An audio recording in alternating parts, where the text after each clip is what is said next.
Traction, manual therapy বা আল্ট্রাসাউন্ডের মতো অপারেশনবিহীন চিকিৎসাগুলো আসলে কতটুকু কার্যকর একজন রোগীর ক্ষেত্রে?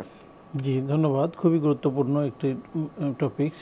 আসলে আমরা এই যে মেশিনারি যে কথা আপনি বললেন, এখানে ট্রাকশন, আল্ট্রাসাউন্ড থেরাপি, ম্যানুয়াল কিছু এক্সারসাইজ, এগুলো ফিজিওথেরাপির একটা অন্যতম পার্ট।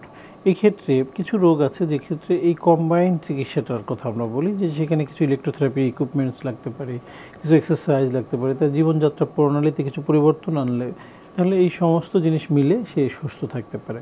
আসলে বাংলাদেশের প্রেক্ষাপটে যদিও এই সাবজেক্টটা মানুষের অ্যাওয়ারনেস কম, তবে আমরা আমাদের এই 18 বছরের প্র্যাকটিসে যেটা দেখতে পাচ্ছি যে এখন কিন্তু মানুষ সচেতন হচ্ছে। আমাদের কাছে অনেকে এসে বলে যে স্যার, আমি আর ব্যথানাশক ওষুধ খেতে চাই না, আমরা ফিজিওথেরাপির মাধ্যমে এই ব্যথাটাকে যদি কমাতে পারি। এই সচেতনতাটা সাধারণ মানুষের মধ্যে আরও ছড়িয়ে পড়ুক, সেটাই আমরা চাই।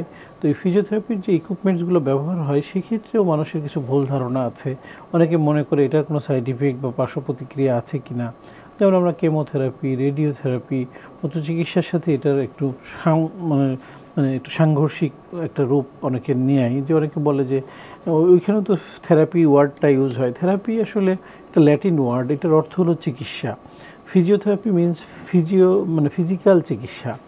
আর কেমোথেরাপি, রেডিওথেরাপিতেও কিন্তু থেরাপি আছে। সেখানে বেসিক্যালি রেডিয়েশন দিয়ে যে চিকিৎসাটা করা হয় সেটা রেডিওথেরাপি।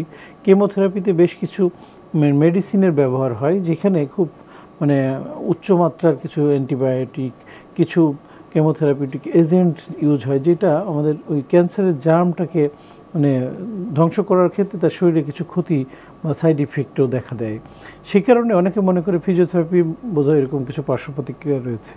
আবার অনেকের ধারণা যে ফিজিওথেরাপি হলো সর্বশেষ চিকিৎসা, যখন ক্যান্সারে যেমন সবার শেষে রেডিওথেরাপি, কেমোথেরাপি দেওয়া হয়।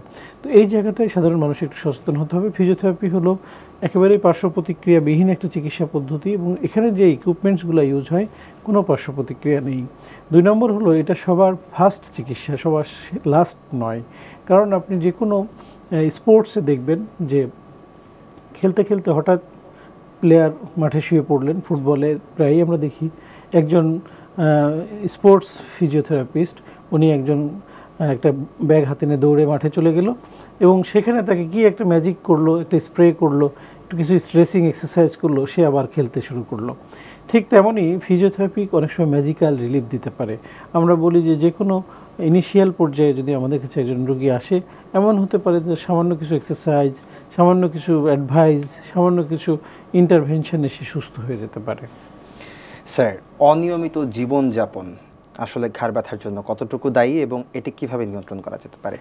হ্যাঁ, অনিয়মিত জীবনযাপনটাকেই আমাদের চেঞ্জ করতে হবে। আমরা আমাদের বাস্তব অর্থে যেটা পাচ্ছি যে আমরা দীর্ঘক্ষণ বসে কম্পিউটারে কাজ করছি, ল্যাপটপ, ডেস্কটপ, আইটি প্রফেশনাল, ব্যাংকার, প্রত্যেকটা সেক্টরেই আমাদের কিন্তু ডেস্ক বসে কাজ করতে হয়।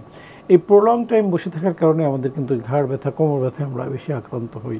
এই ক্ষেত্রে আমাদের কিছু পরিবর্তন আনা দরকার। যেমন দেখেন, আমরা বলি আধা ঘন্টা 40 মিনিট পরে 5 মিনিট একটু ব্রেক নেওয়া, এবং সেই ব্রেকে আমরা একটু হাঁটাহাঁটি করা, কিছু সিম্পল এক্সারসাইজ আমরা অফিসেই করতে পারি, যেটা করলে আমাদের এই ঘাড় ব্যথা, কোমর ব্যথা থেকে আমরা নিজেদেরকে সুস্থ থাকতে পারবো।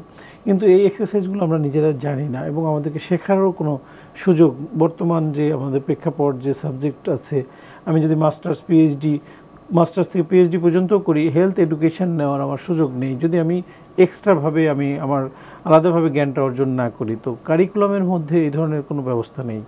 সেই জন্য আমরা নিকটস্থ একজন ফিজিওথেরাপি বিশেষজ্ঞের কাছে যাই। একজন স্বাভাবিক সুস্থ মানুষ আমরা কিভাবে জীবনযাপন করব, আমার কি কি এক্সারসাইজ করা দরকার, আমি এই প্রফেশনে কাজ করি, সো আমার জন্য আমার অফিস আর্গোনমিক্স কী হবে, এগুলো আসলে জানা থাকা দরকার। কিন্তু আমাদের দেশের প্রেক্ষাপটে এই জিনিসটা খুব ইগনোর করি। আমরা প্রিভেনশনটাকে গুরুত্ব না দিয়ে আমরা কিউরেটিভ ট্রিটমেন্ট বা প্রতিকারের দিকে আমরা যেতে থাকি। তো প্রিভেনশনের ক্ষেত্রে যদি আমরা রোগটাকে প্রতিরোধ করতে চাই, সর্বপ্রথম আমার জীবনযাত্রা প্রণালীতে পরিবর্তন আনতে হবে, আমার খাদ্য খাবারে পরিবর্তন আনতে হবে, আমার কাজকর্মের মধ্যে পরিবর্তন আনতে হবে, এবং আমাদের যে লাইফস্টাইল জনিত যে ডিজিজ, যেমন আমরা ডায়াবেটিস, উচ্চ রক্তচাপ, এই যে ডিসলিপিডিমিয়া, এগুলো কিন্তু আমাদের এই জীবনযাত্রা প্রণালীর জন্য তৈরি হচ্ছে।